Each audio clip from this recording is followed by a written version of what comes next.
Looks like it's doing something. It's definitely doing something. Yeah. Amazing. I think we are live, which is great. So, hello everybody. I hope you guys are all good. So this afternoon, I'm super excited because John Paul, who you should be able to see on the screen, has very kindly given up some of his time today to talk to us a little bit about current market, a little bit about the barriers, the challenges, the opportunities that are here. Before we get into this though, I think it's really important, JP, that you introduce who you are and a little bit about your business or the businesses that you run. Yeah. And I guess what qualifies you to have an opinion on this stuff right now. So over to you. Well, first of all, I think they can only see my ugly face on there instead of your pretty face. So I don't know if you want to do Oh, hold on. Let me see if I can make that a thing. They'll be turning off in the droves if they can only see No, me. they won't. Oh, thanks for that.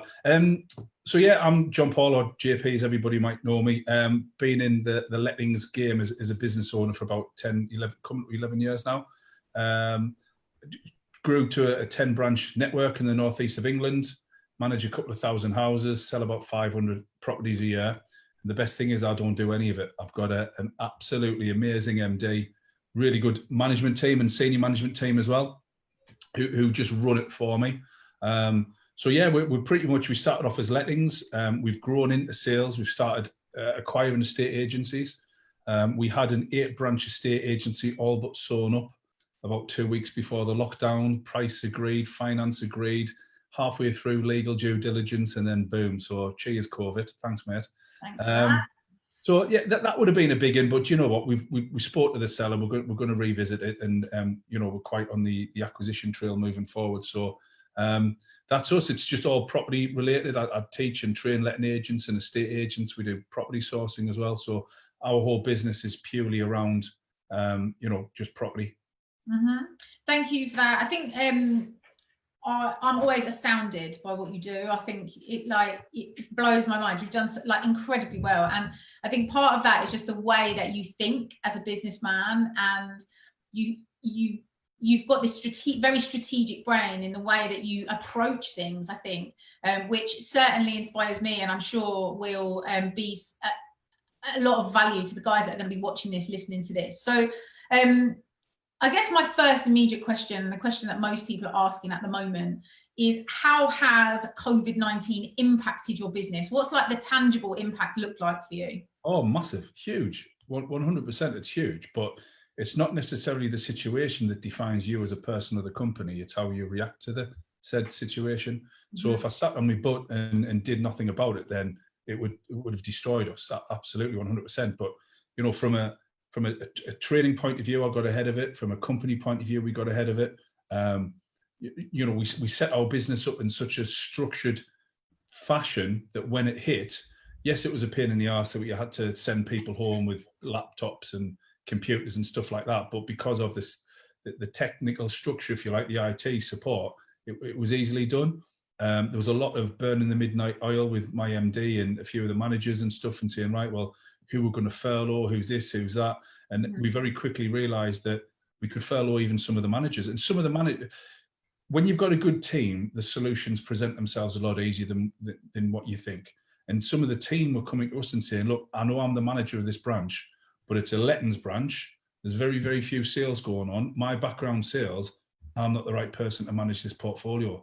So we were like blown back by the honesty and just, you know, putting the business ahead of their own personal. Oh, it was brilliant. There's 3 of them did that, which was great. So it massively affected us, but because of the huge amount, I think it's 2,100 houses we manage. So that is just a set chunk of income that comes in.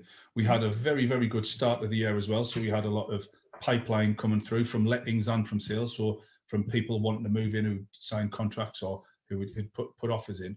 So March and April were very busy, and in fact, I think 4 of our branches had the best month they've ever had in March, which is, you know, touch wood, very lucky for us because that income will start to generate now.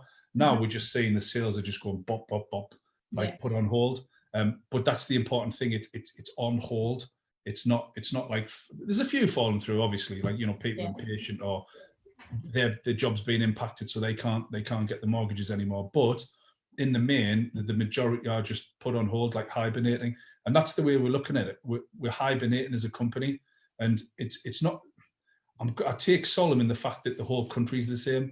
I mean, don't get us wrong; it's horrible that, you know, the current situation, but it's all a level playing field. So when we go back after lockdown, it's all, you know, guns blazing. So it should be a positive thing moving forward. Exactly. And I think one of the things that people are talking to me about, and they're saying, well, we don't know what to do. We don't know how to handle this. And I think the real answer to that is none of us really do.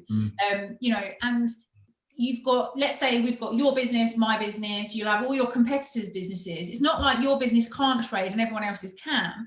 Everybody's in the same situation. So we're all taking a bit of a hit. I think the important thing is to when you run your businesses strategically in the way that you do, in the way that we do, you know, we always run our business with a reserve pot of money in it anyway, for rainy days or whatever that looks like. Obviously, this is one of those examples, probably bigger and harder than we anticipated a rainy day would ever be. But when you run your business right and you really think about that stuff and not just spend everything you've got all of the time, actually you kind of set up in a safe-ish way to be trading through stuff like this, I think. Yeah, there's a lot of people that I'm speaking to, but I mean, don't get us wrong, there's a lot of people that are completely devastated by this and, you know, not going to come back. But there's a bigger proportion of people who, once you have a look at your P&Ls and your cash flow forecasts, and, you know, you've got the furloughing of the staff, and you've gone to every single one of your contractors or suppliers, and you've got discounts or rent-free periods or whatever you've got, they've actually looked at the figures, if they had figures in, you know, the P&Ls to start off with, and have gone, do you know what? We're not in as bad a position as I first thought. It's actually not going to be that bad. We were so surprised. I mean, we have weekly P&Ls, like literally press a button, we've got to the penny what that branch is making. But even we were quite surprised that once we got all the discounts from your Rightmoves and your Zooplas and your software providers and free periods, going, bloody hell, this is actually, we're still pretty profitable here. This is like quite unusual. And then we've cash flow forecasted for a year. Like literally, how long can we trade if we're in lockdown for a year? And the answer is we'll be fine. So we're very lucky in that regard. Yeah, and I think, I mean, you're very much about the detail and the systems and processes to be able to generate those sorts of things, way more than me, for sure. But again, like I sat with my FD because my brain doesn't think like that. His obviously does.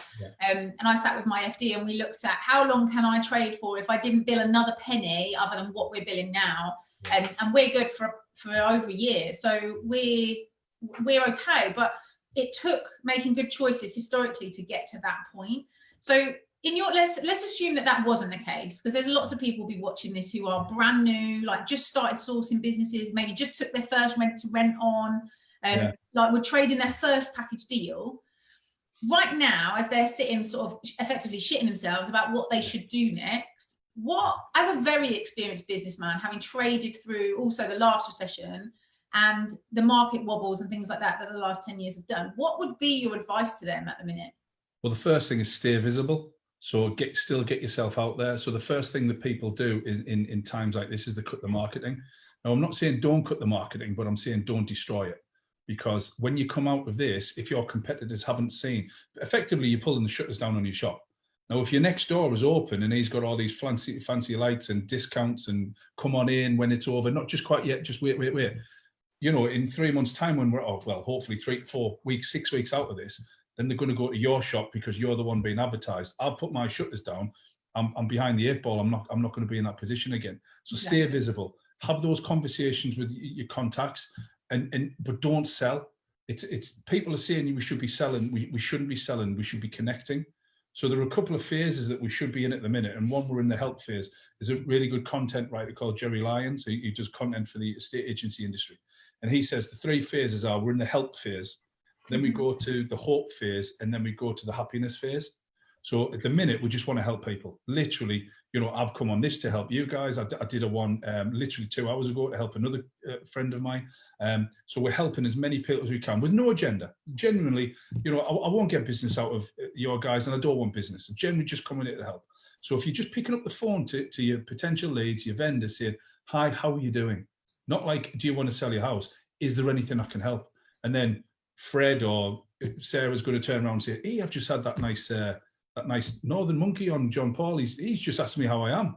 Those types of conversations, those ingrained memories in that person. So when they are ready, who they're going to go for? Joe Bloggs, who's just sent them tons and tons and tons of emails saying, we'll sell your house for free and no, we'll pay your legal fees.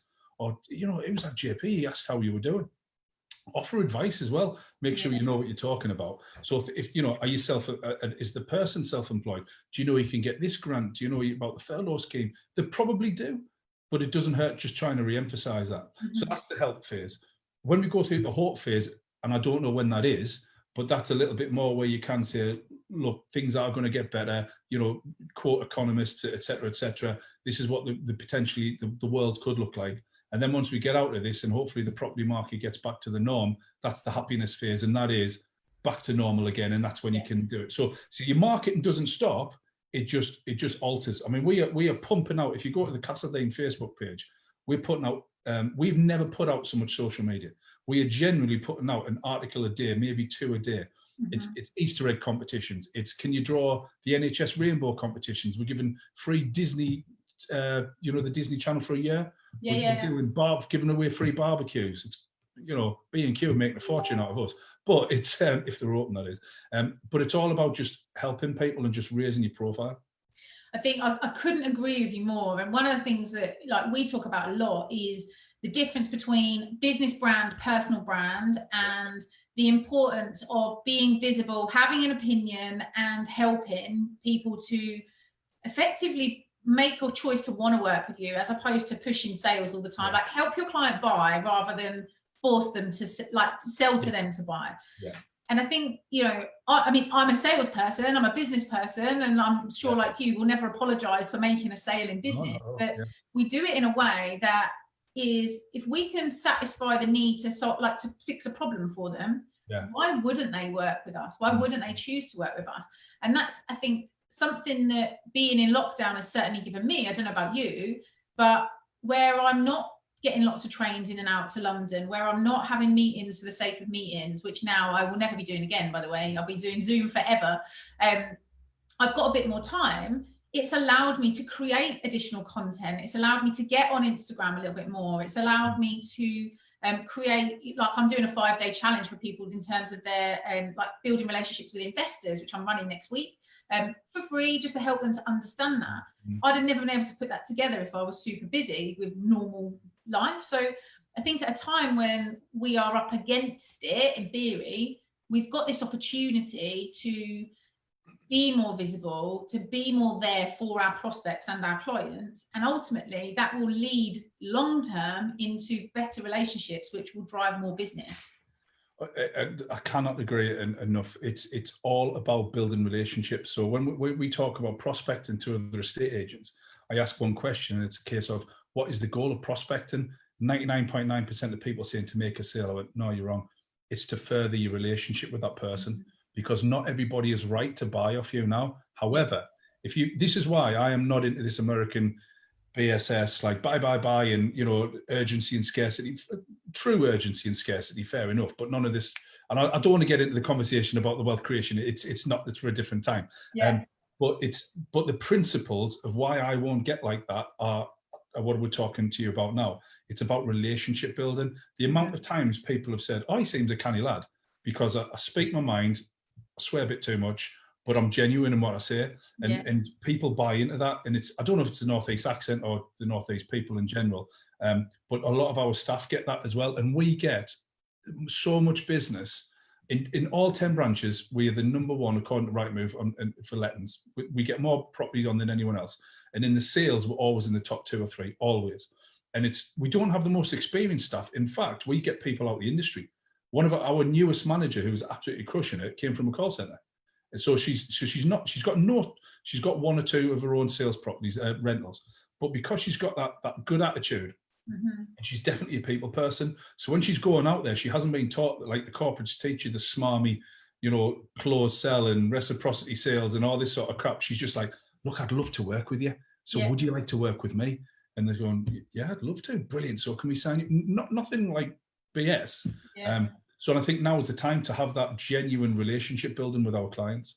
I couldn't agree with you more. And I think if you get it right now, when it's hard, then it only lays the foundations for you to be able to continue that at a time when it's a bit easier to get in front of the clients.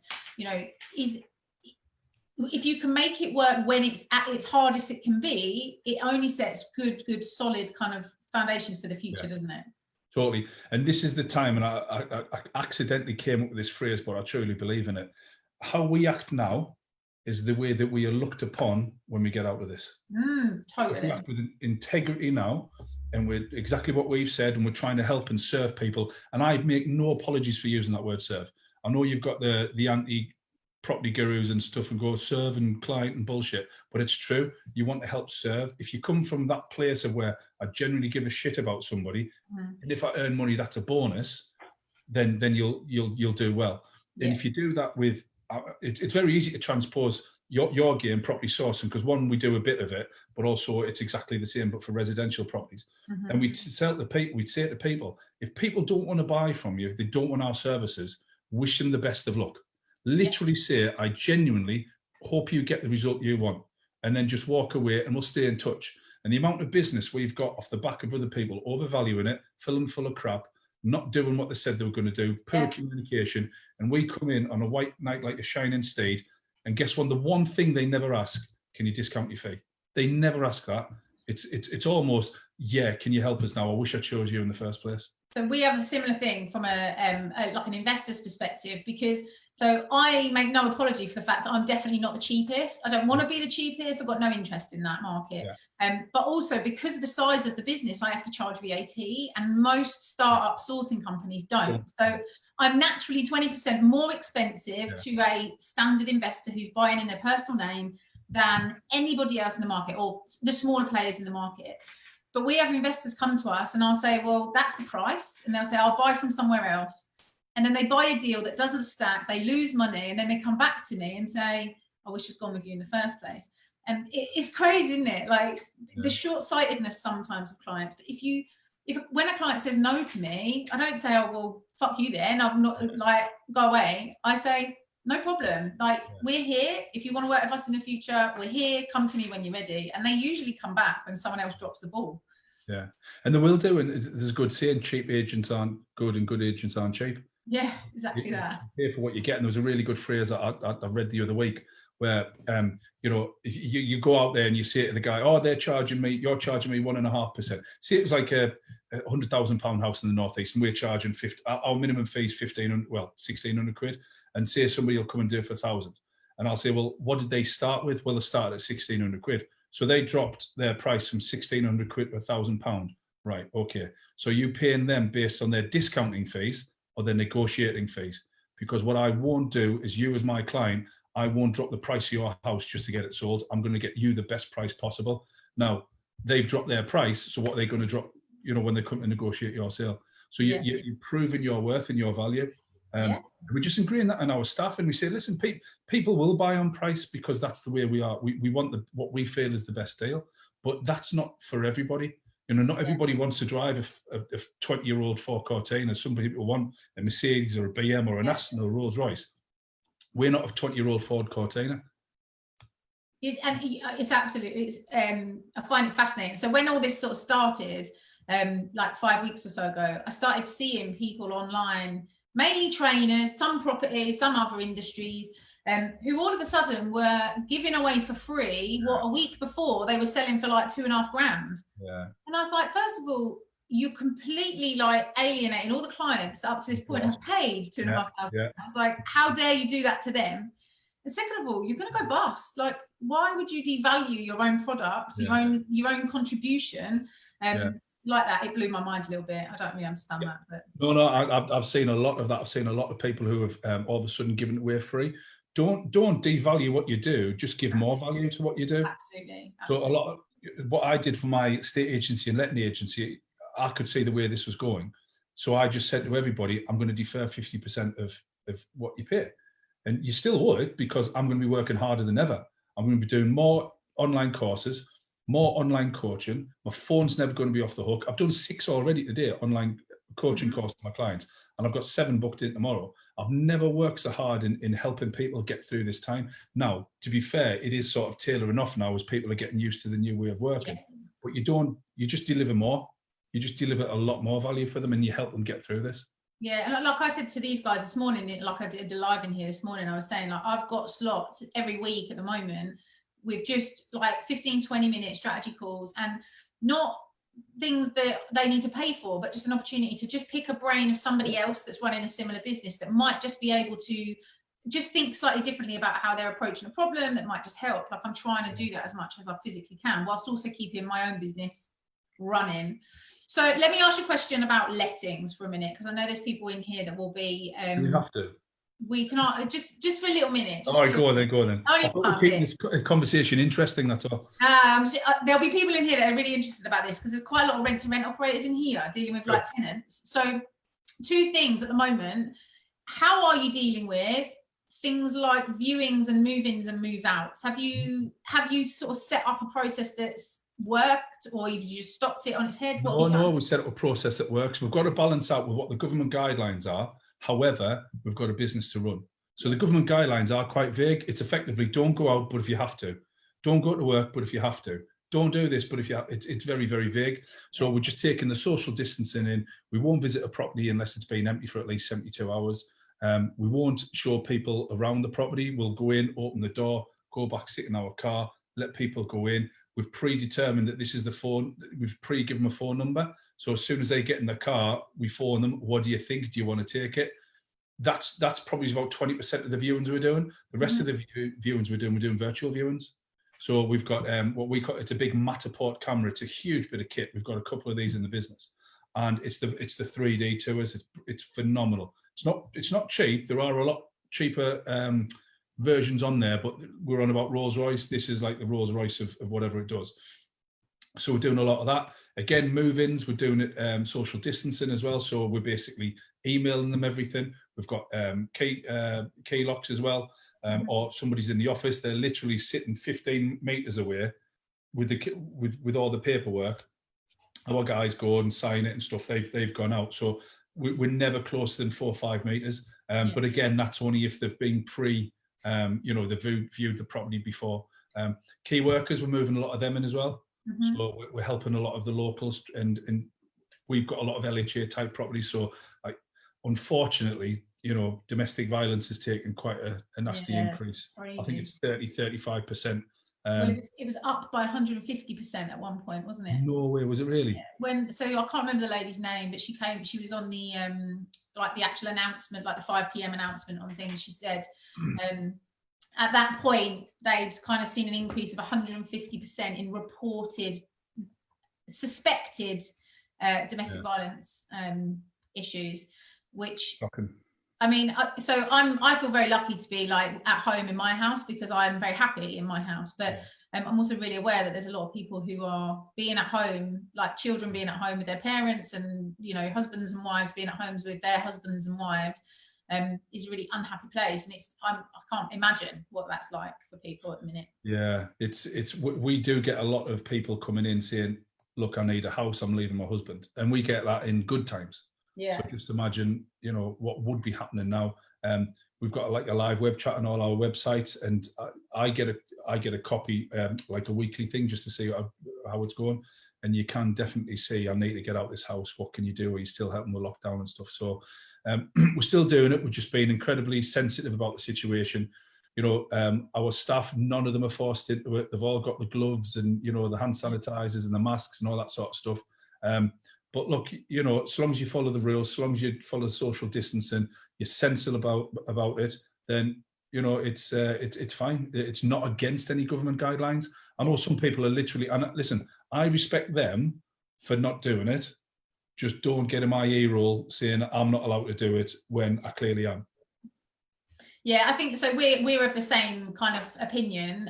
We've got some like move-ins happening, and our thoughts are, as long as the room's been either fully cleaned, or the house has been fully cleaned, or it's been empty for a certain number of days, and the team are basically going, unlocking the door, leaving the key, leaving, and then they coming in, picking up the key, being sensible ultimately, following the guidelines, but remembering that we got one, we don't want to contribute to homelessness. We don't want to contribute to, and that's ultimately what will happen.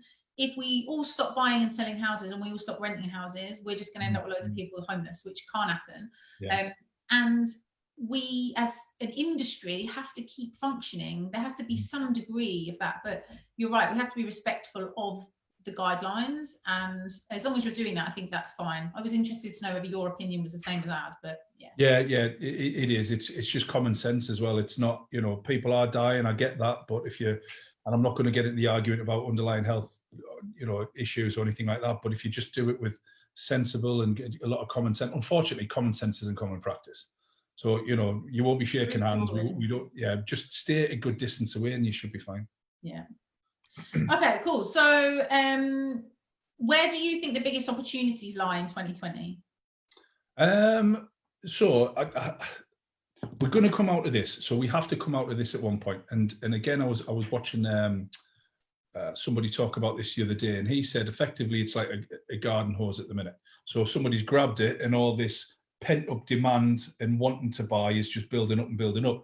This isn't like in 2007-8 when nobody wanted to buy. This is a little bit of a different situation where people want to buy, they just can't.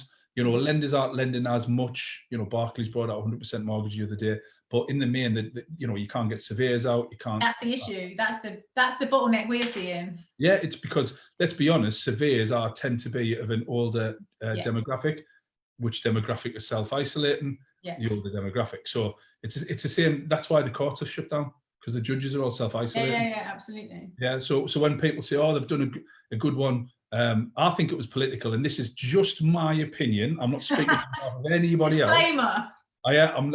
This is me being conspiracy freak. I think that it was a political decision to say to tenants can't be evicted. Don't get us wrong. I think there's a lot of people, you don't want to see evictions going on in this type of scenario. I get that. Yeah. But we couldn't have got to court anyway. You couldn't have got to court because all the judges self-isolated. So I think the government knew that and went, you know what? I think this is how we can appeal to tenants as well as appealing to, you know, business in general. Interesting. You want to hear first? So so where we're going to go with this, I think the last quarter of the year, I think, is when we're going to start to see the uptick again. Remember I was on about that help phase, hope phase, happiness phase. Mm-hmm. And it's just finding out where those phases are going to be. If you read some of the press and you read some of the reports, hopefully estate agents are going to be one of the first ones that are going to be allowed back. Yeah. Because I didn't again realise that I think the property sector is worth about 13% GDP of UK PLC. Wow. So it's a lot. Yeah, I didn't realise that. So that was done by, I think it was Oxford University over a 10-year period. Okay. So that's a massive, massive amount of potential lost revenue and the wider effects of the economy, such as you and me, we're both employed by that sector, and my staff and your staff. So I think getting us back to like normality, if you can, quicker than as possible, as well as other industries, is going to be beneficial to it. So, you know, gut feeling, you know, end of May, June, first wave are going to go back, then a couple of months after that, et cetera, et cetera. We're still not going to see a ton of, it's not going to go right bang and up like that. We're still going to see a bit of a downturn, but I do think that, you know, the end of the year, we're going to start to see that uptick as well. So from a state agency point of view, it's not like the 3 months we're in lockdown, for example, it's the 3 months after we're locked down, because you've got to build that pipeline up again. Yeah. But this is why it's massively important to all the guys watching this who are effectively mini estate agents. If you're a property source, you're under the State Agency Act, to stay visible, pick up the phone, get your marketing out there, put nice messages on. Social media is king. It is massive. You know, we've got thousands of likes in the last 3 or 4 weeks just because of our content that we're pumping out. So now is the time to reset your business, put strategies in place, your social media strategy, social media / marketing strategy, you know, your process and your procedures. Is there anything you need to tighten up in your legals? Like, you know, have you been screwed over once or twice by somebody's gazumped you, or you've sold it to another property sourcer? Is there anything you can tidy up there to prevent it? We're very good at going back over the month. At a monthly managers meeting, we have a strategy meeting as well. And we said, well, what didn't go well? And we deconstruct the month. Well, what did we screw up? What did we absolutely F up? Well, it was this, and that staff member did this, and they didn't leave. And then, right, is it a people issue or is it a process issue? Was it the person absolutely didn't have the support, or was it they had the support, they just chose not to do it?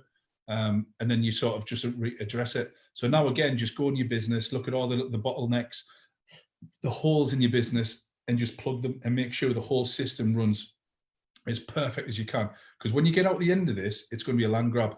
Just make sure you are grabbing the land. The good thing is, well, it's not good, it's a bit selfish actually. Some people are not going to make it. Some people are not going to, the business is going to go bust. I already know of at least 3 agents who have said, I don't want to be an agent anymore, at least 3. And they're looking to sell the business, so they come to me to give them advice to sell because we've bought and sold some. And I'm said, you can sell it, but you're not going to get a good price for it. It is definitely going to be a buyer's market out there. So people are going to reassess their priorities, where they want to take the business. So again, you're not going to, this is the best time to grow your sourcing business or an estate agency that I can remember, and probably will never have this opportunity again because everybody's on the level playing field. I totally agree with you. And again, you know, most people in this group are property sourcers, up and comers, people that are in like their first 12 or 24 months of trading, which is hard enough. You know, so many businesses go bust in their first 3 years. To have coronavirus smashed in the middle of your first 3 years, you know, I get it. It's going to be tough for a minute. But at the same time, what the message I want to kind of get across to everybody is that I don't think it's all doom and gloom. Yes, we have to be cautious and we have to make good choices right now. But what we don't need to be doing is pulling out the market, backing off where we should be going forwards. Because I don't know about your experience on this from the sourcing stuff that you're doing, but our investors are still wanting to invest because their money is now worth less in the bank than it ever has been. What's your experience of investors, like conversations at the moment? Well, we've got a private equity firm to raise quite a substantial capital for our rent to own. Bit of a plug here. I might actually come and do. No, I was going to ask you about it actually. Feel free to say anything you want about it because it's so exciting. So we will be looking for sources to help us source houses. I mean, this is no word of a lie. We're looking for about 3,500 in about a 2.5 year period. So if there's lots of sources in the northeast, you can give us a shout, and we can work out the commercials on that. But the private equity firm are absolutely chomping at the bit to push this. We did have an inkling that they would want to put this on hold, but they want to absolutely push it forward for 2 reasons. One, house prices are going to take a dip, so we're going to get more bang for our buck. And 2, as a PE company, they invest in lots of different asset classes, asset stocks and shares and oil, and it's just fell off a cliff. The rental return of properties is still consistent, I suppose, at 7, 8, 9%. The growth of properties will still be consistent once we get out the end of this. So again, from their point of view, there's never been a better time. So when we're talking to these guys and they're like, right, how quickly can we go? And we signed the engagement letter about 2 or 3 weeks ago, and it's going to market next week to raise the funds with various pension funds and stuff. It's really cool, really, really cool. I think the underlying message here, guys, to everybody that's watching and will watch on the replay is, if you think long term and you're not just in this for a quick buck, i.e. I want to be out of my job in 10 days having built £1 million overnight, like that actually doesn't exist. What's important when you're approaching business, whether it's sourcing, lettings, any of that stuff, is to think long game, and it's to really strategically approach a business in a way that will make it sustainable and build it in a way that will allow it to see through times like this when things are hard long term. So JP, I've kept you for like long enough. I really appreciate your time. Last question, right? Final question. If you had one piece of advice to anybody right now that's watching this video from a property bit or just general business perspective, what would it be? What would you advise these guys? Structure in your business. 100% structure. Now, I've cheated a little bit there because the word structure goes off into loads of little tangents, but make sure you know what to do, when to do, and how to do it, and all your staff know the same. You know, KPIs is some sort of structure, having financial management systems is structure, procedures is structure, training, development, leadership, all that sort of thing. So the one thing I will say is that so everybody knows their piece of the puzzle. Once you get everybody pushing together, think of it like a rugby scrum, right? You know, because I play rugby. If everybody's pushing the right direction at the right level, that's a strong base of a scrum. But if I'm looking that way, you're pushing that way, somebody's arse is up here and somebody's low down there, it's not very strong. Structure is just so your whole team, and your team isn't just who you employ, your team is your solicitors, your accountants, people you work with, your sources, your vendors. everybody, make sure they all know exactly what the end goal is. And because once people are going in the same direction, you get there quicker, better, and a lot more efficiently. Brilliant. Thank you so much. I really appreciate your time today. I'm Good. sure these guys will as well. Me and you could definitely pick up after this about the rent to own stuff, because we could definitely do some stuff together maybe. And I know we're both working with the same social media person at the moment as well, which is quite cool. I think he's been on, actually. Yeah, he's on. My phone's blowing up with him as well. Ah. So yeah, thank you so much, and I really appreciate your time. I'll speak to you soon. You will do. Cheers, guys. Catch you later. Bye. Bye.